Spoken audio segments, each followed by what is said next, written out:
জুলাইয়ের যে শহীদেরা তারা রক্ত দিয়েছে এদেরকে বিরিয়ানি রাইন্দা খাওয়ানোর জন্য না। তাদের স্বপ্ন ছিল বাংলাদেশ একটা স্বাধীন সার্বভৌম রাষ্ট্র হিসেবে তার নাগরিকের যেই অধিকার দেবার কথা সেই অধিকার দেবে, নাগরিকের সাথে কোনো বৈষম্য করবে না, নাগরিকের মৌলিক মানবিক অধিকার দেয়া হবে। একটা স্বাধীন সার্বভৌম রাষ্ট্রের প্রধান এবং প্রথম কাজই হচ্ছে তার নাগরিকের মানবাধিকার নিশ্চিত করা এবং তার নাগরিকের মৌলিক চাহিদা পূরণ করা। বাংলাদেশ সত্যিকার অর্থেই সেই রকম একটা স্বাধীন সার্বভৌম রাষ্ট্র হিসাবে আবির্ভূত হবে।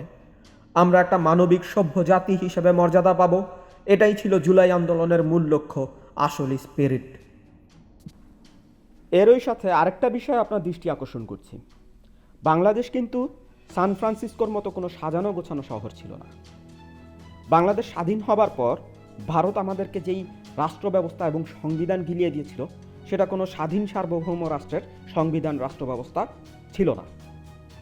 গত 50 বছরে এই নেতাদের অনেকেই মন্ত্রী হয়েছে, সরকার বানিয়েছে, কিন্তু তারা কখনো বাংলাদেশের এই রাষ্ট্র ব্যবস্থা মেরামত করার কথা চিন্তাও করেনি, উদ্যোগ নেওয়া তো দূরের কথা। বাংলাদেশের একটা নিরাপত্তা কাউন্সিল নেই, যে নিরাপত্তা কাউন্সিল বাংলাদেশের স্বাধীনতা সার্বভৌমত্বের প্রতি হুমকি তৈরি হলে, নিরাপত্তার হুমকি তৈরি হলে কোনো দ্রুত পদক্ষেপ নিতে পারে।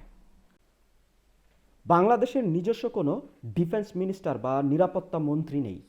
বাংলাদেশের নিরাপত্তা মন্ত্রণালয়টি প্রধানমন্ত্রীর অধীনে, সমস্ত ক্ষমতা সমস্ত শক্তি ওই একজন হাতে কুক্ষিগত।